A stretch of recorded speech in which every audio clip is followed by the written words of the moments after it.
لا حفله النهارده ساموراي. بص الخناقه الشوط دي بدايتها. بص الواد هيموت اللي ورايا.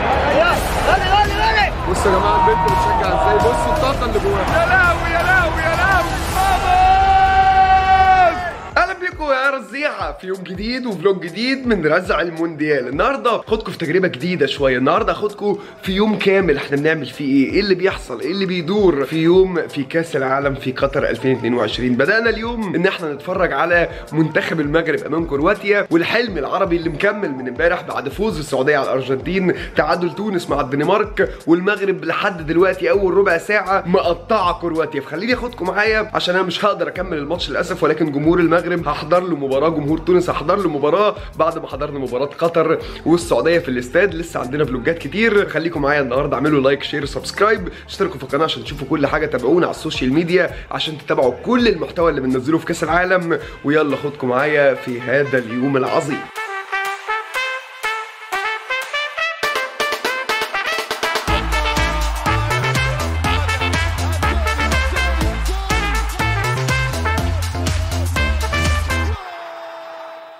طبعا ببتدي اليوم ان انا بفضل اشتغل في بدايه الصبح، براجع الدنيا هنعمل ايه، بتفق على الفلوجات اللي هتتعمل، وبتفرج على ماتش المغرب زي ما انتم شايفين في التلفزيون. يا رب يا رب. حاسس ان كاس العالم العربي ده هيطلع لنا مفاجآت عربيه كبيره قوي قوي قوي. طب والله العظيم المغرب بتلعب احسن، والله العظيم المغرب افضل بكتير، المغرب افضل بكتير، وحاسس ان هم هيعملوها النهارده. انا ما اعرفش، انا من انصار ان كرواتيا المعدل الاعمار كبر بتاعهم، المعدل النهارده بتشوف حتى المغاربه ازاي واكلينهم في الملعب ازاي لحد الدقيقه 43. انت بتتكلم على منتخب افضل بكتير. يا رب يا رب يا رب نكملوا على كده. الحمد لله الحمد لله. ياسين بونو شالها، ياسين بونو شال واحده يا جدعان في اخر الشوط الاول كانت هتضيع منتخب المغرب. الحمد لله الحمد لله. الواحد وهو بيتفرج على منتخب المغرب برضو اسامي تقيله، ياسين بونو، يوسف النصيري، اشرف حكيمي، المزراوي باك ليفت، اجرد سنتر باك مش ممكن، حكيم زياش. حاسس ان منتخب اوروبي. ضربه جزاء حكم، ضربه جزاء والله العظيم جت في ايده. الواحد هيفوتوا ماتش المانيا، هيفوتوا ماتش المانيا واليابان عشان مش قادر انزل واسيب ماتش المغرب. المزراوي اتصاب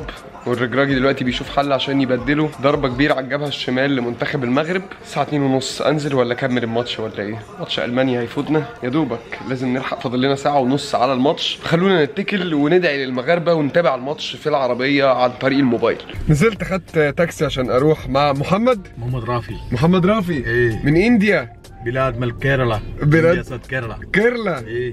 اوكي. مين هيكسب وورلد كاب؟ هوز ذا وينر دو يو ثينك؟ وورلد كاب يو نو انت في معلوم يعني 2-3 بلاد صح؟ صح 2-3 بلاد. 2-3 مين سو هو ويل جود جيم they will win.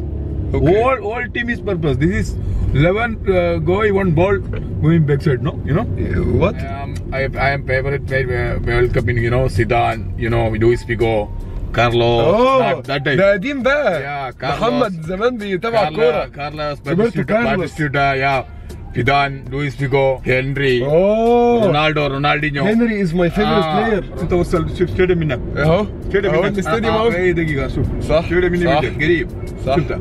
محمد بيكلمني ان المسافات هنا قريبه جدا من بعض، بيقول لي الدوله الوحيده اللي تقدر كده تعمل كده في العالم اي بلاد ما يوصل. صح تقدر تحضر ماتش 12 4 و7 و9 صح. كله هذا شفت التوست تاور من ناحيه الاستاديوم اهو.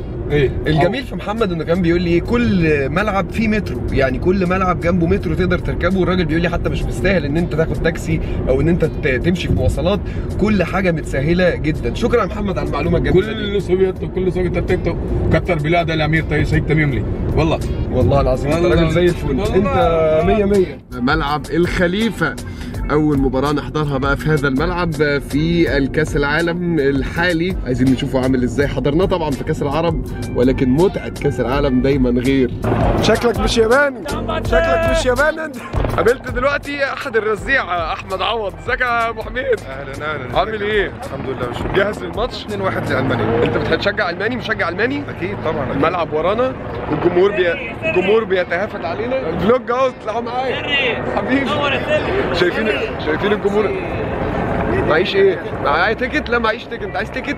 والله. استنى نشوف اللي عايز تيكت. وانت جاي هنا تعمل ايه معكش تيكت ازاي؟ ما هو معايا مطوشه تانية بس الماتش ده عاوزينه. وجاي بتلاقي بقى لما بتدور هنا تلاقي ناس بتبيع فعلا؟ قالني فيه وبعدين اختفى. بجد والله؟ طب دور كده هتلاقي ناس بتوزع. ماشي حبيبي صاحبي. فرصة. حبيبي انا اسعد. المان ولا يابانيين؟ المانيا جرمن. المان شافت. المانيا المانيا صباح الفل. عامل ايه؟ اخبارك ايه؟ صباح بيا؟ نخش كل اسبوع في يا نهار ابيض استنى عشان الشمس يعني بجد بتتفرج على رزع الجمهور؟ نعيش في مونتريال احضر لكم ماتش لتونس جامد قوي ونساندكم باذن ان شاء الله. الله استراليا يعني. اتفرجوا بقى على رزع المونديال من هنا. رزع الجمهور مختلف. حبيبي فرصه سعيده. يعني نحب فيديو كيما بتاع البارح السعوديه مع عجبك؟ مع فرنسا. حبيبي اللي ما شافش يا جماعه الفلوج اهو الناس بتشوفها وهي بتحضر كاس العالم. حبيبي بتشجع المانشافت الالماني. طب توقع المباراه بقى. 2-1 لالمانيا. جدع سلم عليا. يلا استمتع بالمباراة. سلام. وفي تجربة جديدة لأول مرة هنحاول نخش مش من البوابات العادية، هنحاول نخش من بوابة الميديا اللي متابعني على الستوريز على البروفايل الشخصي. عارف اني رحت قدمت على الملف الإعلامي عشان اخد التصريح الشخصي كإنفلونسر وكيوتيوبر ان انا اخش من بوابة الإعلاميين. تعالوا نشوف هنعرف نخش ونخش من جوه على بوابتنا ولا هيبقى ايه النظام. ما تفحيتش لا فشلنا في القضية بتاعتنا، ولكن معلش طلع طبعا ان البوابة دي مخصوصة للتلفزيونات وللاعلاميين. كل واحد بيبقى ليه تصريح معين غير التاني. ده تصريح يوتيوبرز بتقدر تستخدمه حوالين الملعب. اي حاجه بداخل الملعب ممنوعه غير بتصريح معين. الساعه 4 الا تلت، فاضل لنا تلت ساعه بالظبط على المباراه واحنا لسه بره خارج الملعب. وصلنا بوابه المشجعين عشان نقدر نخش.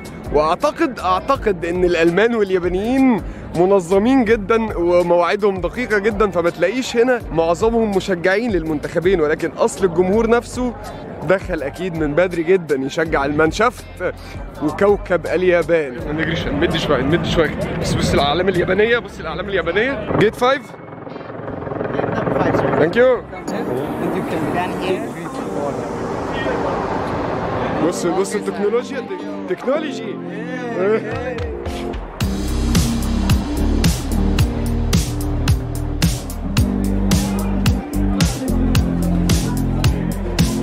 طلعنا اخر حاجه فوق. يا لهوي وصلنا البوابات 6-11. اي نعم بعيد بس شايفين كويس في نص الملعب في حته ممتازه جدا. قدامي يابانيين هيقرفونا مش هيقعدوا طبعا طول الماتش فرحانين. بص روح كاس العالم ياباني بيصور الماني. ترى ايه اللي هيحصل؟ منتخب المانيا اللي فشل في كاس العالم اللي فات هياخد بطاره ويبتدي البدايه كويسه، ولا منتخب اليابان هيفاجئنا؟ النشيد الوطني الالماني حسه مانشافت نشيد وطني جامد. ايوه شافت المانيا هتعوض احسن ماتش ان شاء الله. انت بتشجع المانيا من زمان ولا انت جاي تتفرج؟ لا من زمان. مانشافتي قديم؟ مانشافت من 94. انا بعتقد ان المانيا صعب تضرب مونديالين ورا بعض. صعب جدا. 3 2 1 ايوه مانشافتي. واتس يور نيم؟ كيرو. هاي كيرو. جابان ويل وين. تيك كير. جود لك. لا شكل الالمان داخلين سخنين قوي. لازم حبيبي والله انا بصلح بجد حبيبي بنسلم على الدك. انت رقم 2 والله. جمهورك يا دك بيسلم عليك. كورنر لمنتخب اليابان في اول الدقايق واليابان شغالين. عجبني الساموراي الياباني اجواهم حلوه قوي.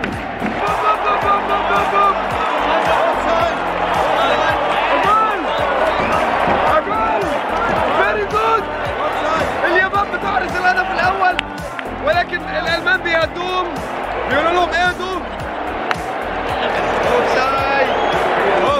انا قاعد جنب المشجع الماني ومشجع ياباني والدنيا هتبقى بهدله. اوفسايد ماي فريند. اوفسايد. اوكي. شايفين الادب الياباني؟ بصوا الروح الحلوه مؤدبين والله. دي متعه كاس العالم، هي دي متعه الثقافات وتتعلم وتتعرف على ناس من كل دول العالم. حس ان دي هي قوه حضورك للمونديال. اقول لك على سر، انا ما بحبش منتخب المانيا قوي. ليش؟ ممكن اتعاطف مع اليابان اكتر ممكن.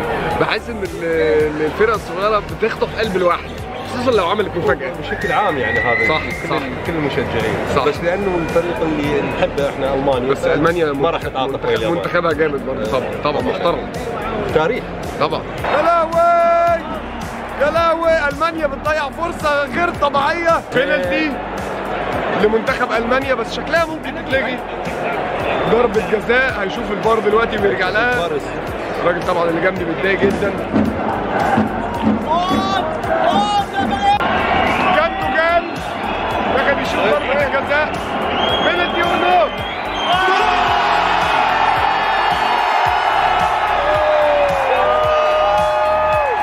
1-0 منتخب المانيا عن طريق جندوجان. Don't be sad my friend. 1-1 بعد شويه. طبعا سرعه ريتم المباراه يا جماعه بين الالمان وبين اليابانيين، عايز 4-5 موبايلات عشان اجيب لكم اللقطات واجيب لكم رد فعلي، بس للاسف احنا في خطر. لو موجودين في مصر كان زماننا طلبنا من نون موبايلات، جات لنا. عملنا كل اللي احنا عايزينه من شوبينج في الجمعه الصفراء يوم 25 نوفمبر لحد 27. عروض مستمره. هسيب لكم اللينك يا جماعه في الوصف تحت في الديسكربشن عشان تقدروا تخشوا وتشتروا كل اللي انتوا عايزينه. انا شخصيا على طول بخش على نون اجيب اللي انا عايزه في خلال وقت صغير جدا، بيجي لي على البيت. حضروا نفسكم واستمتعوا بعروض الجمعه الصفراء. عرفت ليه جوارديولا بيحب جندوجان؟ مش ممكن. اللي بيتابعوا من الملعب، لا يا جماعه لا يا جماعه، يعني كيميتش في مستوى وجندوجان برضو لا يقل ابدا عن المستوى اللي بيقدمه في نص الملعب. الراجل دفاعي وهجومي، بيجيب ضربات جزاء، يعني الماني فول اوبشن. الساموراي الياباني الجمهور مش عاتق من اول دقيقه لحد ما الشوط الاول بيخلص اهو شغال تحفه. جول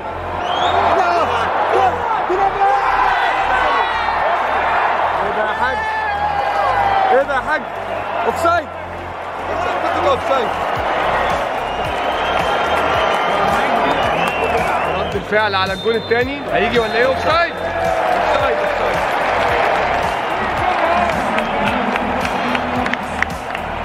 والله غلابه ومحترمين قوي. ساموراي جود تيم ها؟ ولقينا واحد الماني مش الماني تاني. انت جاي تشجع المانيا؟ والله يعني مع اني قاعد اليابان بتشجع المانيا، ليش لا؟ قاعد مع اليابانيين وبتشجع المانيا، مش خايف؟ لا والله شعب جميل ها؟ موظفين والله موظفين. جمال يا اخي والله العظيم.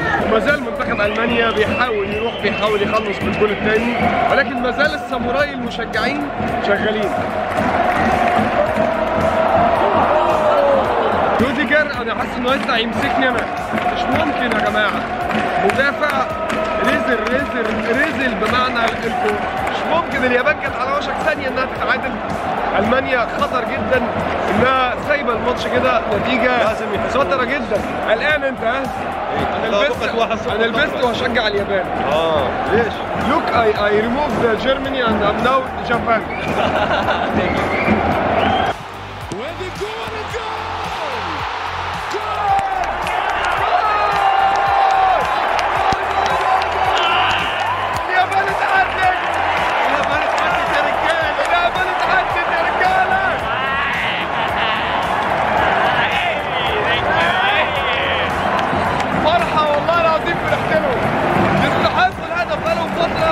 قريبين من الجول، وقلت لكم ان المانيا هتستقبل هدف خطر جدا.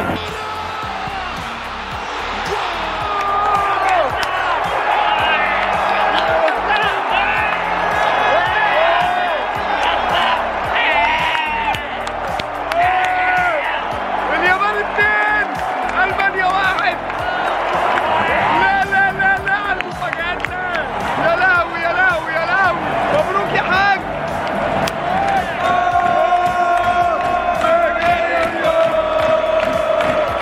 حبيبي المصري الاصيل اهو. ايوه شفت اهو. شفت الساموراي الياباني مصري ياخد المفاجاه. شفت الساموراي عايزه لكاس العالم. طبعا خرجنا من الملعب 5 دقايق بدري عشان نلحق المباراه الثانيه بين اسبانيا وما بين كوستاريكا. هنحضر ماتشين لاول مره في التاريخ في كاس العالم في نفس اليوم. خرجنا من الملعب اهو. يا رب بقى تفضل اليابان مكمله مفاجات البطوله العظيمه دي. الارجنتين بتخسر من السعوديه، والنهارده تاني مفاجاه بنحضرها على التوالي لما نشوف كوستاريكا هتعملها ولا هتعدي اسبانيا على خير. حاليا الساعه 6:10 قدامنا بالظبط ساعه و10 دقايق على بدايه المباراه الثانيه. من الصدف الجميله اللي بيتعرض ليها الواحد هو الشعب القطري المحترم الجميل. انا دلوقتي كنت طالع اخد المترو عشان اروح على طول على ماتش اسبانيا، لقيت استاذ محمد طبعا جنبي بس هو ما بيحبش الظهور في الكاميرات. قال لي والله العظيم لو اوصلك. قلت له يا استاذ محمد، قال لي والله العظيم لا تيجي معايا اوصلك. فده مش بس استاذ محمد على فكره، انا بتكلم على عموما. انا امبارح معدي في الشارع والله العظيم يا جماعه لقيت واحد بياخدني قال لي لازم اعزمك على حاجه تشربها. عزمني على حاجه شربتها وقمت ماشي على طول طلعت على الفندق. الضيافة حقيقي هي ميزة هذا الشعب الجميل. يلا خدكم معايا على الماتش اسبانيا ونشوف هنلحق. فاضل نص ساعة فقط. محمد نزلني امام ملعب الثمامة. كل اللي علينا نعمله ان احنا نعدي الجسر ونعدي الناحية التانية عشان نبقى موجودين. الساعة كام بقى؟ فاضل لنا 10 دقايق ونلحق. المهم ان احنا نحضر الماتشين من بدايتهم. اجري يلا اجري يلا. وصلنا اخيرا. نطلع هيا كارت اون تايم. اوكي وصلنا ودخلنا ملعب الثمامة. الساعة كام يا معلم؟ الساعة 7 بالدقيقة. بس الحمد لله ان احنا هيفوتنا بالكتير قوي 3-4 دقايق من الماتش. كل بيجري. يا لهوي يا لهوي يا لهوي على الجري. كله متأخر على الماتش تقريبا كان كله في ماتش يا المغرب يا المانيا. احنا جيت 9 ودي جيت 10. خلاص قربنا هنا. نمبر 9 جو ويلكم. الخسران اهو داخل معانا برضو. مية مية ثانك يو. 120 هير. ده احنا درجة ثالثة. ده احنا قريبين جدا. قعدنا وطلعنا قريبين جدا من الماتش. ورا الجون على طول. خليها افرجكم. بصوا دخلنا في الدقيقة كام يا جماعة؟ الدقيقة 5 بالظبط كنا جوه الملعب. يا ولد على الاستلام. بقى فات لي الجون الأول. صورت والكاميرا ما كانتش بتصور. فاموس فاموس. تيكي تاكا شغل اتلعب حاجه رائعه. انا معجب بصراحه بمنتخب اسبانيا يا جماعه. منتخب بيلعب كوره عنده مرونه جدا في اليورو. كان منتخب جبار وقلت ان هو هيتصدر المجموعه دي. فبعد ما المانيا اتعادلت او خسرت كمان فتعالوا نشوف اسبانيا هتعمل ايه. جماهير كوستاريكيه موجوده.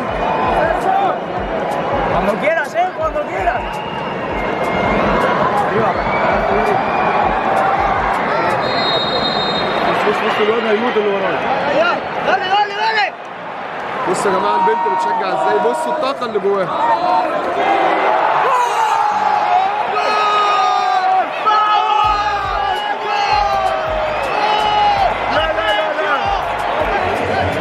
مش ممكن يا جماعه اجواء الاسبان فظيعه هنا. تيكي تاكا تيكي تاكا تيكي تاكا. شكلها حفله النهارده. شكلها حفله اجوان. اسبانيا باديه الماتش سخن قوي قوي قوي. بالجزاء لمنتخب اسبانيا دي يا جماعه لسه 28. مش ممكن.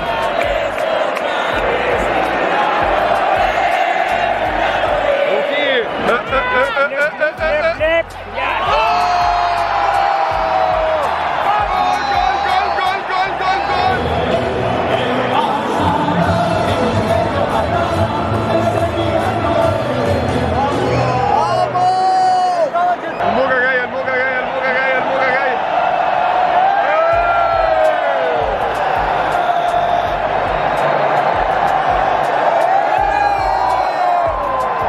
ناس عاملين اجواء في المدرجات.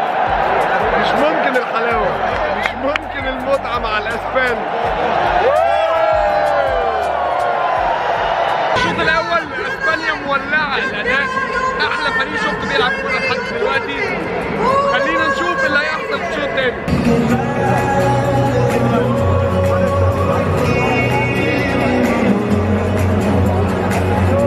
دي يا جماعه الاجواء في الهاف تايم. بيشغلوا مزيكا بيشغلوا حفله كده بسيطه تقدر تستمتع بيها يعني.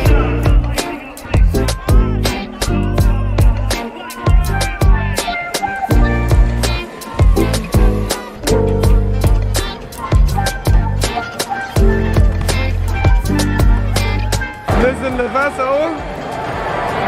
الوحيد اللي نعرفه في منتخب كوستاريكا هو كامبل. الحق الكورة بيتخانقوا على الكورة. الكورة جت مش عايزين يسيبوها. بص بص بص بص الخناقه في شوط دي بدايتها. اهدف مش ممكن جمهور كوستاريكا وجمهور اسبانيا خطار. لكن الراجل وقع وسلم وسجل. الرابع اللطيف قوي ان الاجوان بقت هنا، يعني هنشوف منتخب اسبانيا اقرب. يا رب يدخل اجوان اكتر. احلى حاجه الاغنيه اللي بعد الجون بتاعت اسبانيا دي.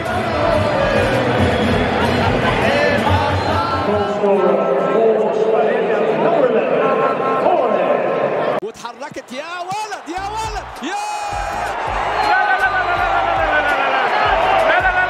اللعب والحلاوه والمتعه والشياكه والاناقه. برافو.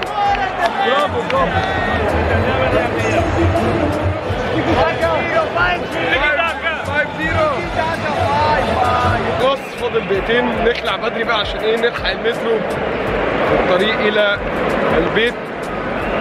خلاص ما فرقتش يعني، كلها دقيقتين. لو جابوا السادس مش خسرانه حاجه، ولو ما جابوش برضه مش خسرانه حاجه. تعالوا نشوف سكتنا واحنا مروحين هتبقى عامله ازاي. طبعا دي البوابات قدامك، حل من الاثنين، يا اما بتبقى راكن عربيتك او تطلب تاكسي ولا حاجه، يا اما تركب المترو. اركب انا ايه بقى يا ترى؟ افكر كده عقبال ما اوصل في الزحمه دي. شكل المترو هيبقى زحمه شويه، فممكن نتجه على المواصلات الطبيعيه. طلعت 5-0 في ال5 دقايق دول، دخل جونين، حاجه مش ممكن. كسبوا 7، حاجه في منتهى الروعه. فريق مرشح بقوه انه يكسب كاس العالم من الاول. وانا بقول اسبانيا بتلعب احلى كوره، اسبانيا ممتعه جدا جدا جدا. هنشوف الموضوع ده هيكمل ولا لا، ولكن خلوني اخدكم معايا لحد اخر اليوم تماما، وابقى خدتكم من اول الصبح لحد اما اخش انام. ولا خدت المترو ولا خدت تاكسي. جالي صاحبي يا هلا، اللي يصحاب في الدوحه ما يغلبش يا باشا وراكم في ظهرك. ريان يا جماعه اللي كان معايا في الماتش اكيد شفتوه في الفلوجات اللي فاتت. احنا عايزين نكمل اليوم. بص انا خدتهم معايا من اول ماتش المغرب الصبح وانا بتفرج في البيت، لماتش المانيا، لماتش اسبانيا، ماتش بلجيكا، ونعمل بقى ايه ختام اليوم مسك، يوم كروي كامل وبروجرام للمشجع الكوره في قطر بيعمل ايه من ساعه لما يصحى لحد ما ينام. وصلنا يا جماعه قطاره عشان نكمل اليوم الكروي العظيم ده. قطاره عباره عن محلات كتيره جدا، اجواء رائعه، تحتفل وتتفرج على الماتشات ورانا، نتفرج على ماتش بلجيكا، وبعد كده تقدر ان انت تستمتع بالاجواء وتروح في اخر اليوم متكيف ومبسوط. هنشوف فين الماتش يا عم ريان وهناكل ايه؟ ده السؤال المهم. والله عندك اقتراحات كتير. ايه بقى؟ في مكسيكي اللي ورانا ده، في تركي ورانا برضو كده، في سمك وفي سمك. ناكل ايه؟ نسأل الناس. اكتبوا لنا في الكومنتات ناخد ايه وبكره نبقى نيجي ناكل. بلجيكا تحرز الهدف الاول عن طريق باتشواي. كندا يا جماعه بعد ما ضيعت ولعبت واستحوذت وضرب الجزاء، باتشواي بيخلص. هو ده منتخب بلجيكا، عنده نجوم، عنده قدرات خارقه. حرام والله حرام، مع انه كاس عالم مليان مفاجآت. كنا نتمنى النهارده كندا تفاجئنا عشان يكمل اليوم العجيب. 7 واليابان، والصبح كمان المغرب بتتعادل، فيوم ممتع جدا. وقاعدين بنتفرج، اوريكم بقى كده المنظر عامل ازاي. جبنا سندوتشات هوت دوج عشان نتفرج على الماتش واحنا ايه بنتستعشى. طيب انا معدي لقيت هذا الشاب الجميل اللي واقف في قطاره. انت بتعمل ايه هنا؟ انا قاعد ببيع، اعمل لي اعلان. بعمل لك اعلان اهو يا جماعه. اللي يجي قطاره يشتري من، انت اسمك ايه؟ اي المحل اسمه المليونير. سيبك من المحل، انت اسمك ايه؟ انا محمد. اللي يجي يشتري عند محمد بيقف بره هنا، اللي يعدي عليه يشتري من عنده على طول. ماشي؟ حلو الاعلان ده؟ حلو. تدفع كام؟ ألذ واحد قابلته في قطاره والله، حبيبي يا محمد. بعد عناء الواحد يرجع البيت للحظه الهدوء. ايه ده؟ لا حول ولا قوة الا بالله. ليش تتشنج؟ عم نصور محتوى الساعة 1 بالليل. لا انا تمام معاكم. اتفرج يا باشا. يا نهار اسود، يا نهار اسود. يلا اتفرج يا باشا، اتفرج على البيت اللي احنا قاعدين فيه عشان نستجم بالليل ونرتاح. اتفرج.